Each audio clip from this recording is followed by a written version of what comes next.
কখনো অভিমান অবাধ পিছু টান জান্নাতি কষ্টে অবলা। হ্যালো, আমি Sheikh Ishtiaq from the band Shironamhin. আজকে এসেছি ইয়ামাহা ফ্ল্যাগশিপ সেন্টারে। অনেক আড্ডা দিব, অনেক গল্প করব। হোপফুলি সবাই শেষ পর্যন্ত থাকবেন।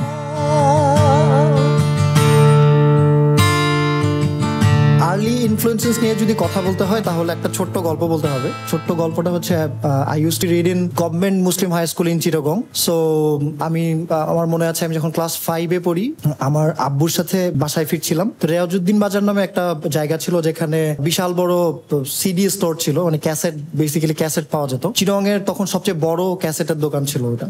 সো যখন বাসায় ফিরছিলাম তখন অ্যাকচুয়ালি আব্বুর কাছে বায়না ধরি যে আমাকে ক্যাসেট কিনে দিতে হবে। তখন আমি 2টা ক্যাসেট কিনি। একটা ছিল হচ্ছে মাইকেল জ্যাকসনের একটা ক্যাসেট, ওইটা একটা কম্পাইলেশন ছিল। আর একটা ছিল হচ্ছে ব্রিটনি স্পিয়ারের একটা অ্যালবাম। এই 2টা কেনার পরে বাসায় এসে যখন শুনি, মানে I was like oh my god, এরকম ডিফারেন্ট মিউজিক আমি আগে শুনিনি। সো আমার প্রথম ছিল যে এরকম ডিফারেন্ট এরকম পপ মিউজিকের সাথে হচ্ছে কি পরিচিত হই তখন। তারপর আমি টাকা জমায়ে আরেকটা ক্যাসেট কিনি, দ্যাট ওয়াজ কিং কর্তব্য বিমূর। ওইটা শোনার পরে লাইক আমার ইচ্ছা জাগলো যে হ্যাঁ, আনুশাপুর ওই ভয়েসটা শোনার পর যে আমি অ্যাকচুয়ালি এভাবে গান করতে চাই, আমি ফোক গান করতে চাই। আমি গান করা শুরু করি। তখন বেশিরভাগই আমি ফোক গান করতাম। তারপর যখন আমি স্কুলে 9-10-এ উঠি তখন আমার ব্যান্ডের সাথে পরিচয় হওয়া শুরু হয়। সো তখন আমি Iron Maiden, Metallica, Dokken, Skid Row এগুলোর সাথে পরিচিত হওয়া শুরু করি। তারপর আমার মধ্যে তখন একটা রক অ্যাটিটিউড জন্ম নেয় যে আমি এরকম কিছু করতে চাই। যখন আমি কলেজে উঠি, একটা ফ্রেন্ড ছিল আদালত খান, ওর সাথে আমার অনেক মিউজিক্যাল কথাবার্তা হতো। সো ও আমাকে ও অনেক ভালো লিসনার ছিল, আমাকে অনেক গান সাজেস্ট করতো, আমিও শুনতাম। ওখান থেকে অনেক কিছু শেখা, তারপরে একদম ব্যান্ড করার ইচ্ছাটা জাগা। অ্যাকচুয়ালি ব্যান্ড করাটা না অনেক ডিফিকাল্ট একটা ব্যাপার। ব্যান্ড করাটা 5টা মানুষের একসাথে মিলে থাকার যে ব্যাপারটা, ওইটা অনেক ডিফিকাল্ট, কোনোভাবেই হচ্ছিল না। সো ইয়েস, তারপর থেকেই শুরু আমার প্রথম ব্যান্ড প্রতিধ্বনি থেকেই এখন পর্যন্ত চলছে।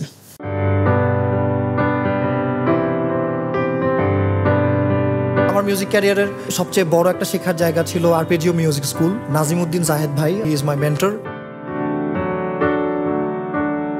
All my bags are packed, I'm ready to go.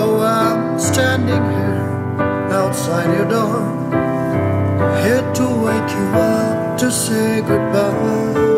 So অনেক কিছু একদম হাতে করি মিউজিক শেখার যে ব্যাপারটা, বেসিক স্কেল, রিদম, গিটার শিখতে যাইতাম বেসিক্যালি, কিন্তু ওখান থেকে অনেক বেশি ইনফ্লুয়েন্স হয় আমি মিউজিক্যালি।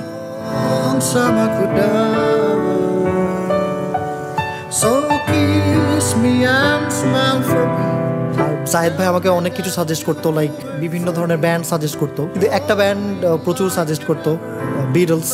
সো তখন লাইক একটু রক্ত গরম, হ্যাঁ ইয়েস, মেটাল শুনছি, আয়রন মেডেন ভাল লাগে, মেটালিকা ভাল লাগে, মেগারেথ ভাল লাগে। একটা সময় যখন বিটলস শোনা শুরু করি, অ্যাকচুয়ালি বুঝতে পারি যে সবকিছুর জন্ম এখান থেকেই, সবকিছুই আছে এই ব্যান্ডটাতে। I hate to go.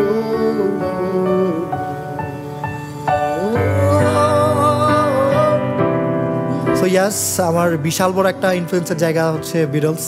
John Denver was my favourite.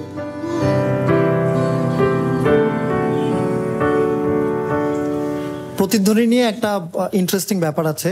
I use to play bass in Protidhwani. এখনো মনে আছে যে একটা শো আসছে, আমাদের বেসিস্ট ছিল না তখন। সো আমার প্রতিধ্বনির ব্যান্ডমেট, ওয়ান্ডারফুল মিউজিশিয়ান জাবেদ, হি ওয়াজ গিটারিস্ট। সো ও আমাকে ইন্সপায়ার করে যে তুই আজকে বেস বাজাবি। ও আমাকে জাস্ট কিছু প্যাটার্ন অ্যান্ড নোটস গুলো দেখায় দেয়, যে বেসের গ্রুপ গুলো দেখায় দেয়। সো আমি ওই শোটাতে বেস বাজাই। তারপর থেকে আমি ওই ব্যান্ডে বেস বাজানো শুরু করি, ব্যান্ডের সাথে গান গাওয়া শুরু করি। এরপর আমার আরেকটা ব্যান্ড হয় ক্রাই মাই নেম নামে। আমরা অনেক লাইভ শোজ করি, অনেক কভার্স অ্যান্ড এভরিথিং। একোনাইটের ব্যাপারে আমি স্পেশালি বলতে চাই, লাইক আমি একোনাইটকে খুব মিস করি। আমার পুরো মিউজিক্যাল জার্নি এখন পর্যন্ত, যে জার্নির সবচেয়ে সুন্দরতম, সবচেয়ে দুর্দান্ত অ্যান্ড এক্সাইটিং মিউজিক্যাল একটা এক্সপেরিয়েন্স ছিল একোনাইটের সাথে। সো একটা মজার এক্সপেরিয়েন্স ছিল যে আমরা 1 মাসের মধ্যে একটা অ্যালবাম রেকর্ড করেছিলাম। ওখানে মোকারম ছিল ড্রামস, মং বেস, তারপর সাইফ ভাই keyboards, and Saif Bhai was our composer. Tanjeeb ছিল, তানজিব ইয়াতে বাজায়, আয়নিক বন্ডে বাজায়। আমরা এই লাইন আপটা ওয়াজ অ্যামেজিং। এখনো মিস করি, কখনো যদি এমন সুযোগ হয় যে আবার ইউনাইটেড হতে পেরেছি তাহলে হয়তো আবার মিউজিক করবো একসাথে।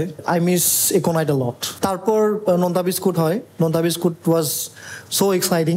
আমরা একটা ডিফারেন্ট সাউন্ড নিয়ে কাজ করবো এরকম একটা ব্যাপার আসে।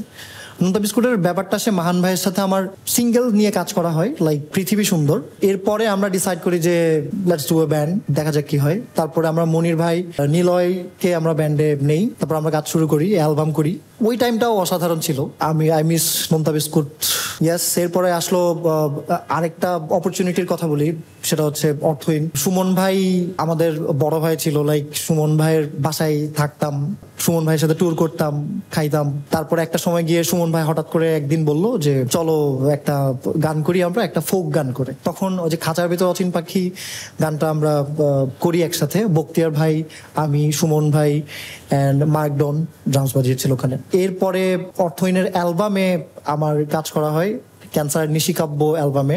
ওয়ান্ডারফুল এক্সপিরিয়েন্স, লাইক অদ্ভুত সেই ছেলের একটা সিকুয়েল ছিল, তো অদ্ভুত সেই ছেলেটি 4-এ সুমন ভাই আমাকে গান করতে বলে। সো আই ওয়াজ লাইক কি বললো সুমন ভাই, আমি লাইক 2 দিন ঘুমাইতে পারতেছি না, এরকম একটা ব্যাপার, টেনশনে। ইয়েস, এখনো ওই টাইমগুলো অনেক মিস করি।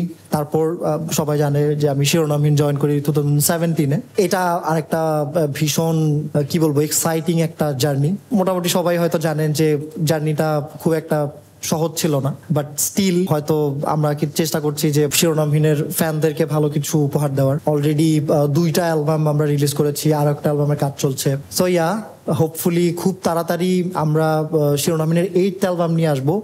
অ্যান্ড এটা নিয়ে একটা কথা বলতে চাই, এই শিরোনামহীনের 8th album it's গনা B different, like unplugged একটা সাউন্ড শিরোনামহীনের।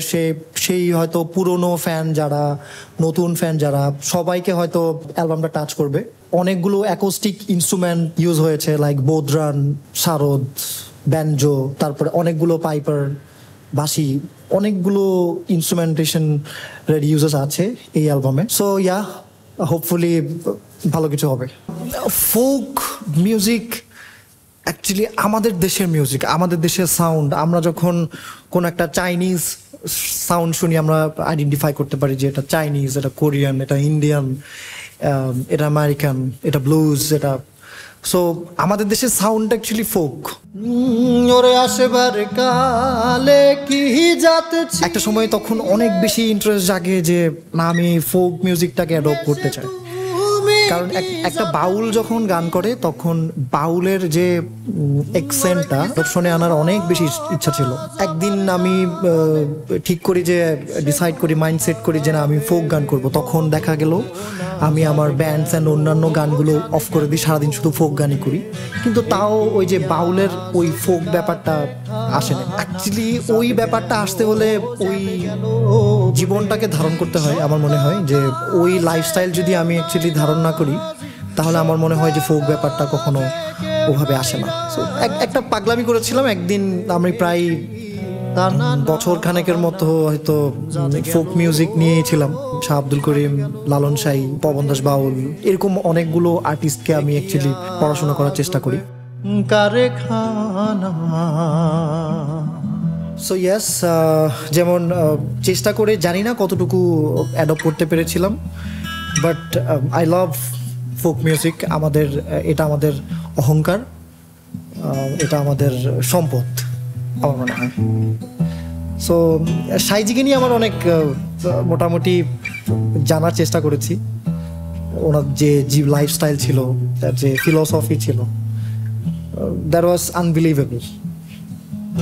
নাও ছুটি নাও, যাও চলে যাও, আকাশকে দাও ছুটি দাও, এ কালো ইটের বাতাসকে দাও দাও দাও দাও একটু দাও। একজন মিউজিশিয়ানের পাশাপাশি আমি একজন ট্রাভেলার। লাইক ট্রাভেলার বলতে ট্রাভেল করতে অনেক পছন্দ করি। ট্রাভেল নিয়ে আমার অনেক গল্প আছে, অনেকগুলো গান আছে। যদি আমি একদম লাস্ট একটা ট্রাভেলের কথা বলি, আমার মনে আছে I use to work for an agency. So অনেক প্রেশার ছিল। প্রেশারের একটা সময় গিয়ে আমি করলাম কি, 2 দিনের একটা ছুটি নিলাম অ্যাকচুয়ালি পালালাম। সো বাসে উঠি, বান্দরবন যাই। বান্দরবন গিয়ে আমি একটা বাইক কালেক্ট করি। ওখান থেকে আমরা বান্দরবনের থানচি হয়ে আলীকদমের দিকে যেতে থাকি। ডিম পাহাড় নামে একটা পাহাড় আছে, ওইখানে একটা ব্রেক নেই। ব্রেক নেওয়ার পর ওই ডিম পাহাড় থেকে যে মেঘের শাড়িটা দেখা যায়, তখন মোটামুটি একটু মেঘাচ্ছন্নও ছিল। ওই ফিলটা পাওয়ার পর আমার মনে হয়েছিল যে না, আমার অ্যাকচুয়ালি একটা ব্রেক নেওয়াটা অনেক ওয়ার্থ ইট।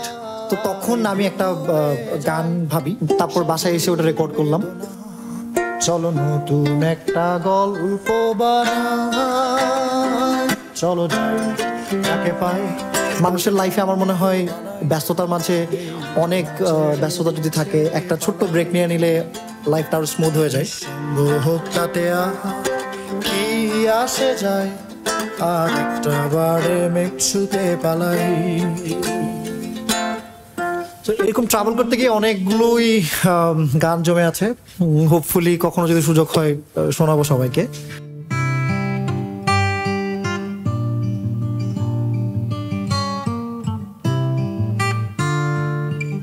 শিরোনামহীনের সাথে বাংলাদেশের অনেক জায়গাতে ট্যুর করা হয়েছে, হচ্ছে, সামনেও হবে। তো আমরা যখন ট্যুরে যাই তখন আমরা ফোকাস থাকি আমাদের পারফরমেন্সটা নিয়ে, যে আমরা যেখানে পারফর্ম করতে যাই ওরা অ্যাকচুয়ালি একটা ফেস্টিভ্যাল, তো একটা ফেস্টিভ্যালের মূল আকর্ষণ থাকে হয়তো ব্যান্ড অথবা একটা মিউজিক্যাল পারফরমেন্স। এই অবেলায় তোমারই আকাশে নীরব আপোষে ভেসে যায় সেই ভীষণ শীতল ভেজা চোখ, কখনো দেখাই। এই পর্যন্ত যত শো পারফর্ম করা হয়েছে সবসময় একটা গান পারফর্ম করে সবচেয়ে বেশি আমাদের ভালো লাগা কাজ করে, সেটা হচ্ছে এই অবেলায়। এই অবেলায় গানটাতে মানুষের ইমোশনটা আমরা দেখতে পাই। আর যখন আমরা একটা গান স্টুডিওতে রেডি হয়, রিলিজ হয়, তখন হয়তো আমরা কমেন্ট সেকশনে অনেক রিভিউ দেখতে পারি, কিন্তু সামনাসামনি এক্সপ্রেশন দেখার যে ব্যাপারটা, এটা সবসময় লাইভে হয়ে থাকে। সো এই অবেলায় গানটাতে আমরা মানুষের যে উচ্ছ্বাস দেখতে পাই, এটা রিমার্কেবল। দেখেনি আর কেউ কখনো অভিমান, অবাধ পিছু টান, জানি না কি কষ্টে অবেলায়, তবুও নির্বাসন বাসর সাজিয়ে ঠোঁটে চেপে ধরা থাক ভালোবাসা।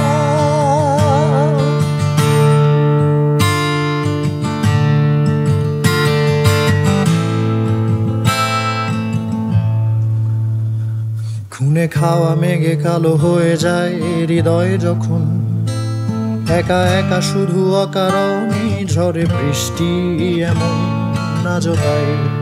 অবাকে রঙে এঁকে যাই সাদা কালো রং মাখা ফানুষের মুহূর্ত রাঙাই, ভীষণ কালো মেঘ পুরে ছাইয়া বেগে আজো গাই।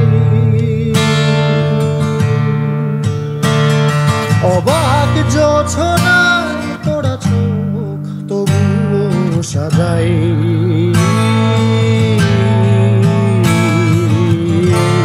সন্ধ্যায় দু চোখ সাগরে বুকের পাজরে।